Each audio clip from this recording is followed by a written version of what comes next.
Life has this funny way of throwing surprises at you when you least expect it. That's exactly what happened to me, Elizabeth, a 30-year-old paramedic with a passion for saving lives and a knack for getting myself into the most unexpected situations. My life was mostly about rushing from one emergency to another, with little room for anything else. I never imagined that a broken-down car would lead me to the love of my life. It was a scorching July afternoon, and there I was, stranded on the side of the highway, staring at my car's smoking hood like it would magically fix itself if I glared hard enough. That's when he showed up. Jack, with his easy smile and hands that seemed more suited to holding a beer than a wrench. "Need a hand?" he asked, walking up to me with a confident stride that somehow didn't match his casual attire. I must have looked like a mess, hair sticking to my forehead and frustration written all over my face. "Unless you can perform miracles, I doubt it." "This piece of junk hates me," I shot back, more out of my day's frustration than any real annoyance at him. Jack chuckled, a deep, hearty sound that made me take a second look at him. "Let's not call the exorcist yet. I'm pretty handy with cars. Let's see what we've got." I watched, half in disbelief, half in admiration, as Jack rolled up his sleeves and dove into the task. His hands moved with a certainty that was mesmerizing, and I found myself hoping he wouldn't fix the car too quickly. "Looks like your coolant hose decided to call it quits," he said, emerging from under the hood. "I can patch it up enough to get you to a shop." "Thanks, I don't even know what to say." "I'm Elizabeth, by the way," I stammered, extending a hand that he shook with a grin. "Jack. And don't worry about it. Can't leave a damsel in distress on the side of the road, now can I?"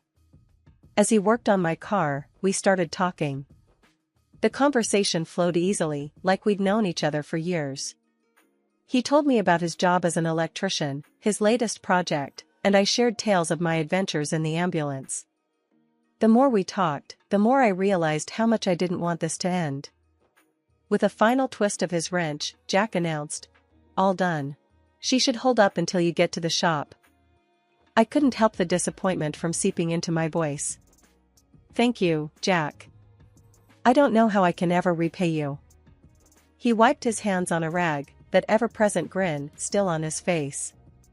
"How about dinner? I know a place that serves the best burgers in town." My heart raced. Was he asking me out? Just like that? "Are you always this forward with women you've just met?" I teased, trying to mask my eagerness. "Only the ones who look like they could use a good burger and some company," he retorted, his eyes twinkling with mischief.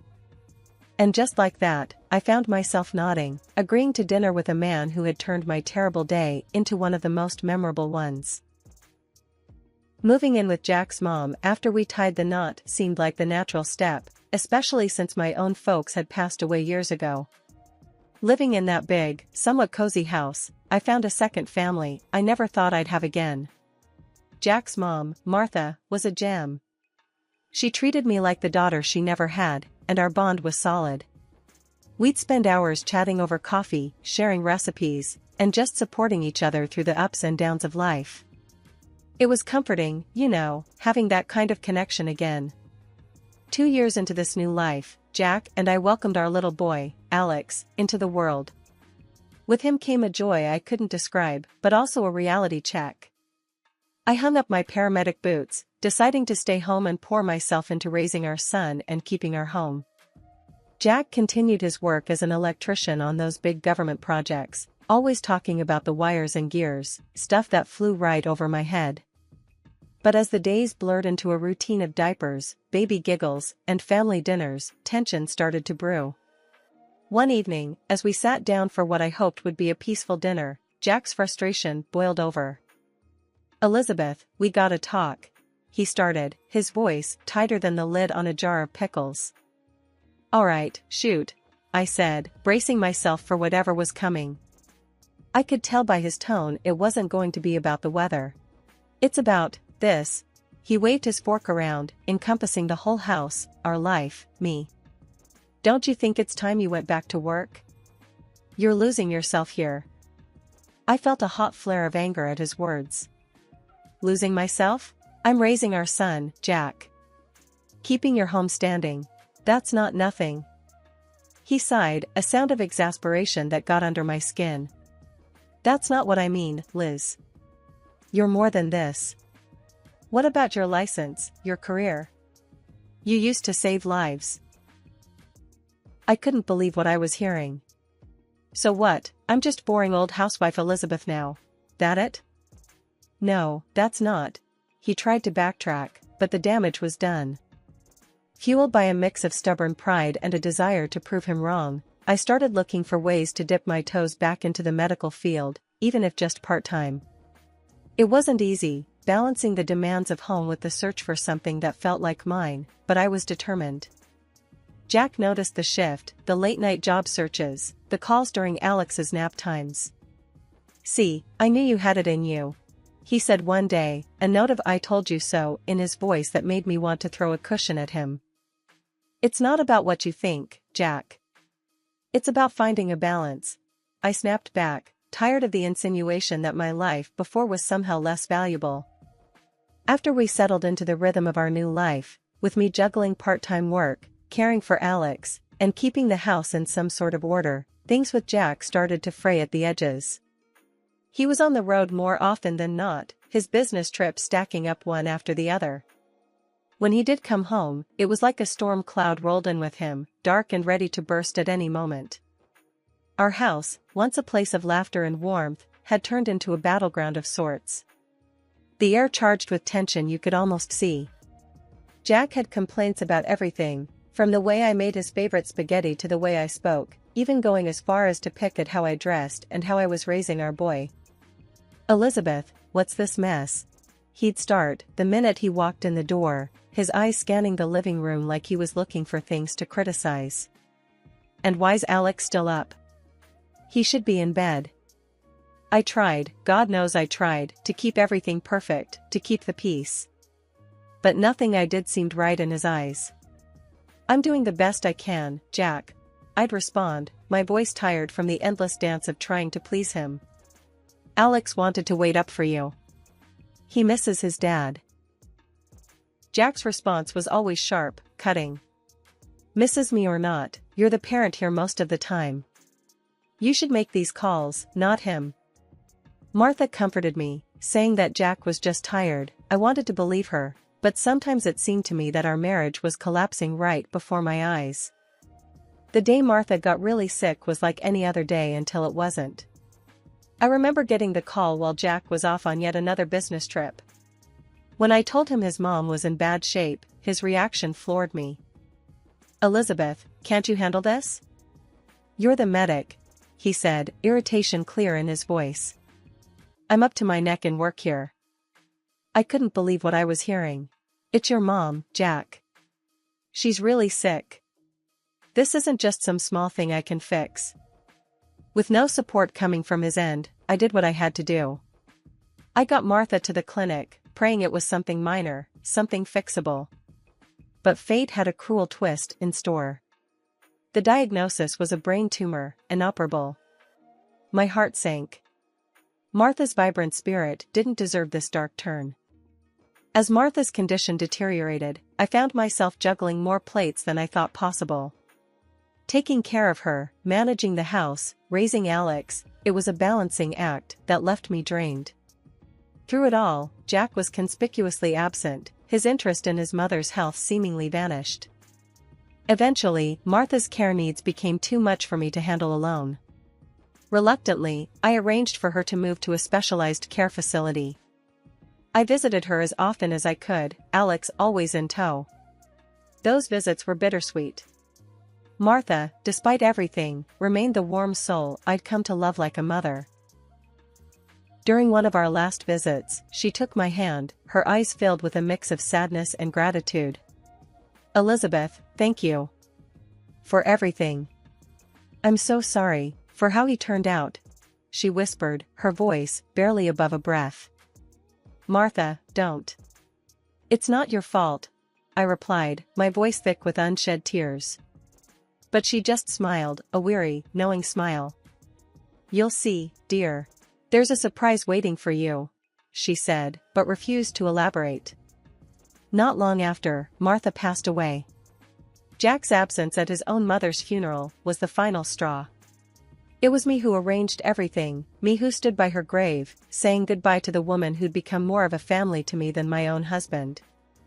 The world I knew shattered around 2 a.m., when the sound of the front door banging against the wall jolted me awake. My heart raced as I saw Jack stumble in, not alone, but with a woman hanging onto his arm, her smug smile slicing through the dimness of the room. "Elizabeth, get up. We need to talk," Jack slurred, his words soaked in alcohol. Blinking the sleep from my eyes, I struggled to make sense of the scene before me. "Jack? Who's this? What's going on?" "This," he waved at the woman beside him, "is Sheila. She's going to be my wife. You need to pack your stuff and leave. Now." The room spun. "Leave? Jack, it's the middle of the night. Where am I supposed to go with Alex?" I could barely get the words out, my voice a mix of disbelief and rising panic. Jack's expression was cold, detached. "Not my problem. I've been waiting for the right time and now's it. I'm done with you." Fumbling for my phone, I hit record, my mind racing. "Done with me? Jack, what are you talking about? Why do we have to leave our home?" He scoffed, a bitter laugh escaping him. "Our home? No, no. It's my house now. Sheila's and mine. We work together and have fun at the workplace. You should see how we have fun when no one sees us." Sheila, looking around like she owned the place already, didn't hide her triumph. "You heard him. Time to go." I fought the urge to break down. "And Alex? What about your son?" Jack shrugged, his indifference a sharp sting. "He can go with you. Doesn't matter to me.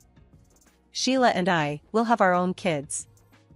The words hit like a punch to the gut. I stood there, disbelief and anger warring within me. "Fine," I finally said, my voice steady despite the chaos inside. "I'll leave. But this isn't over, Jack." I hastily packed a bag, grabbed the essentials, and carefully lifted Alex from his bed, wrapping him in his favorite blanket. With one last look at the man I no longer recognized, I stepped out into the night, the cool air a stark contrast to the warmth of the bed I'd just been forced from. That night, after Jack had thrown our world into chaos, sleep was a stranger. I sat in the dimly lit hotel room, Alex asleep beside me, oblivious to the storm raging outside and in my life. My mind raced with a million thoughts, fears, and plans. What next? How could I pick up the pieces of a life so abruptly shattered? I reached for my phone, the weight of it suddenly heavy with purpose. I dialed Lisa, a close friend who also happened to work with Jack. If anyone would understand, it would be her. "Hey, it's me," I started, my voice barely above a whisper, not wanting to disturb Alex's peaceful slumber. "Elizabeth? What's up? It's late. Is everything okay?" Lisa's voice was laced with concern, the sleepiness quickly fading. "No, everything's not okay. Jack, he kicked us out. Middle of the night. He's got someone else, Lisa. He said she works with him and he's going to marry her." The words tumbled out, each one a confirmation of the nightmare I was living. "What? Slow down, Elizabeth. He did what?" Lisa was fully awake now, her tone a mix of shock and anger. I took a deep breath, steadying myself, before continuing. "He brought her home, Lisa. Told me to pack up and leave. And I've got it all on audio. I recorded the conversation." "You did what?" "Elizabeth, that's brilliant. Send it to me. We'll figure this out, okay? Don't worry." The relief in hearing Lisa's supportive words was palpable. I sent her the audio recording, a digital testament to Jack's betrayal. We talked plans, next steps, anything that would give me a sliver of hope in the darkness that had enveloped me. The first rays of dawn were breaking through the curtains of the hotel room when my phone buzzed to life. It was an unknown number, and for a moment, I hesitated. My life had been turned upside down, and I half expected more bad news. "Hello?" My voice was cautious, bracing for whatever was coming. "Is this Elizabeth?" The voice on the other end was unfamiliar, yet there was a warmth to it. "Yes, speaking. Who's this?" "My name's Paul Henderson, I'm a lawyer. I was the attorney for Martha, your mother-in-law." Martha. Just hearing her name was a punch to the gut. "Yes, I know Martha. How can I help you?" "It's not how you can help me, but rather how I can help you. Martha left something for you. It's important. Can we meet today?" I was taken aback. Martha had thought of me? After everything that had happened? Yes, of course. When and where? We arranged to meet at his office later that morning. I got Alex ready, my mind racing with possibilities. What could Martha possibly have left for me? Mr. Henderson's office was a beacon of calm in the storm that had become my life.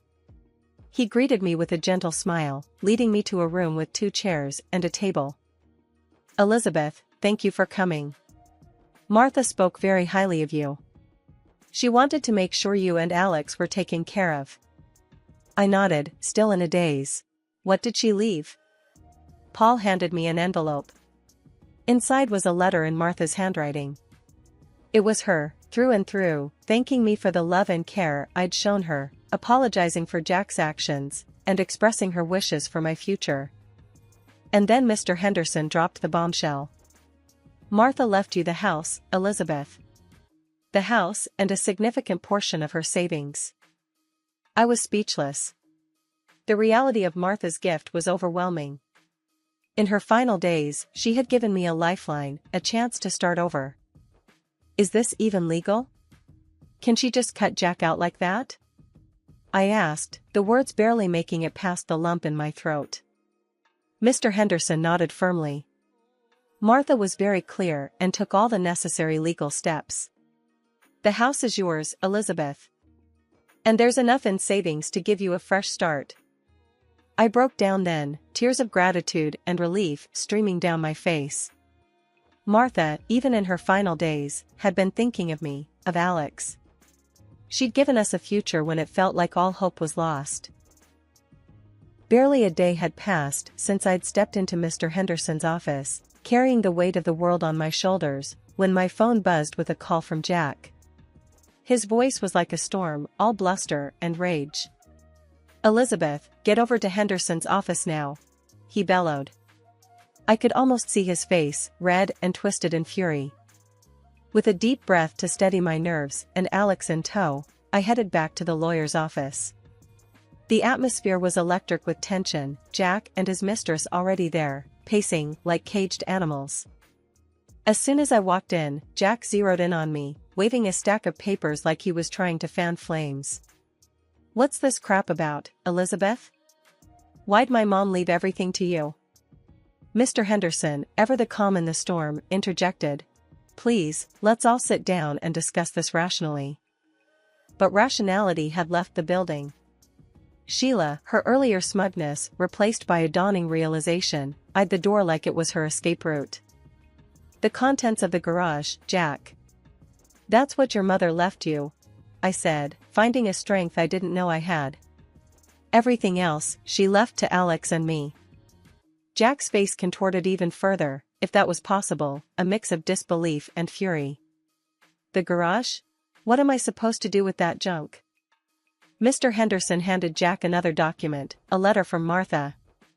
"Your mother had her reasons, Jack. She hoped you'd find it in yourself to understand one day." Jack skimmed the letter, and I watched as the fight seemed to drain out of him, replaced by a sullen, defeated anger. This is bullshit." His mistress, finally seeing the writing on the wall, snapped. "I'm not sticking around for this. I didn't sign up to be with a loser." And with that, she was gone, her departure as dramatic as her entrance into our lives. Jack, now truly alone, turned his frustration back on us. "You'll pay for this. I'll sue. I'll—" Mr. Henderson, unflappable as ever, cut him off. "I'd advise against that, Jack. You won't win, and it'll just waste your time and money." The room went silent, the only sound the soft, uneasy breathing of everyone present. Jack, defeated and alone, finally slunk out of the office, leaving behind the chaos he'd created. In the aftermath of the storm that had upended my life, I found myself standing amidst the ruins of what had once been my world. The divorce proceedings were bitter, with Jack clawing for every inch of ground, especially when it came to Martha's estate. He couldn't seem to grasp that his actions had consequences, that the love and trust he had so carelessly thrown away couldn't be won back in a court of law. "I don't get it, Elizabeth," Jack had said during one of our last encounters outside the courtroom, his tone a mix of confusion and anger. "Why are you doing this? Why can't things just go back to the way they were?" I looked at him, really looked at him, and saw the man I had once loved so deeply. "Jack, you broke us. You can't sue your way back to a family. Martha saw that, even if you couldn't." His attempts to claim Martha's property were futile, just as Mr. Henderson had predicted. The judge saw through his motivations, and justice, for once, felt truly just. Not only did the property remain with Alex and me, but Jack was also ordered to pay alimony. The audio recording of that fateful night, which I had shared with Lisa in a moment of desperation, turned out to be more than just a cry for help. It spread, as such things do, and soon enough, Jack's actions were laid bare for all to see. His career, once on a steady climb, faltered under the weight of his own misdeeds. Transferred to another branch with a reduced salary, the consequences of his actions finally seemed to catch up with him. His mistress, Sheila, fared no better. Caught up in the whirlwind of her own making, she was fired for misconduct. The workplace, it turned out, was no place for the games they had played. She paid a fine to the construction company, a tangible mark of her wrongdoing. As for me, I found solace in the simple things, the laughter of my son, the warmth of our home, and the support of friends and family. The journey was far from easy, and there were days when the weight of it all seemed too much to bear. But in those moments, I reminded myself of the strength I had found, the strength to stand up for myself and for Alex, to carve out a path toward a future we deserved. Working as a paramedic, I've seen my share of life's thin line between tragedy and miracle. Yet, through it all, a spark ignited within me, pushing me toward a dream I thought was out of reach. With the inheritance Martha left us, that dream's become a tangible goal. I've started studying to become a doctor. It's tough, juggling studies with raising Alex and working, but somehow, we're making it work. Living in the house Martha left us has been a blessing in more ways than one. It's a constant reminder of her love and belief in us. Alex, he's growing up so fast, and every day I see more of the person he's becoming. I've made it my mission to show him there's strength in kindness, intelligence and humility, and bravery and honesty, qualities his father, unfortunately, lacked. I've never badmouthed Jack to Alex. Kids are smart, they see and understand more than we give them credit for. Jack's absence has been a silent testament itself. He's shown little to no interest in being a part of Alex's life, and honestly, we're better off for it. One evening, as I was cracking open the books after putting Alex to bed, he came padding out of his room, a thoughtful frown on his face. "Mom, why doesn't Dad want to see me?" It was a question I'd been dreading, but I was prepared. Sitting him down, I chose my words carefully. "Alex, sometimes people make choices that don't make sense to us. It's not a reflection of you or your worth. Your dad's choices are his own." He nodded, processing this. "I know. I just wish he cared more, you know?" I pulled him into a hug, my heart aching for him. "I know, kiddo. But you've got me, and I've got you. We've got enough love for 10 families. Plus, you've got an army of people who adore you."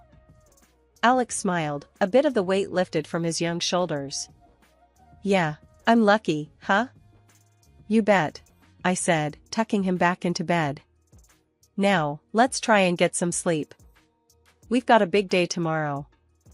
As I returned to my studies, I couldn't help but feel a surge of determination. My journey wasn't just for me, it was for Alex, for our future. Becoming a doctor wasn't just a dream anymore, it was a path to making a difference, to showing Alex that no matter what life throws your way, you can rise above, you can succeed. Jack's decision to remain distant might have been a blessing in disguise. It allowed me and Alex to build a life without the shadow of his choices hanging over us.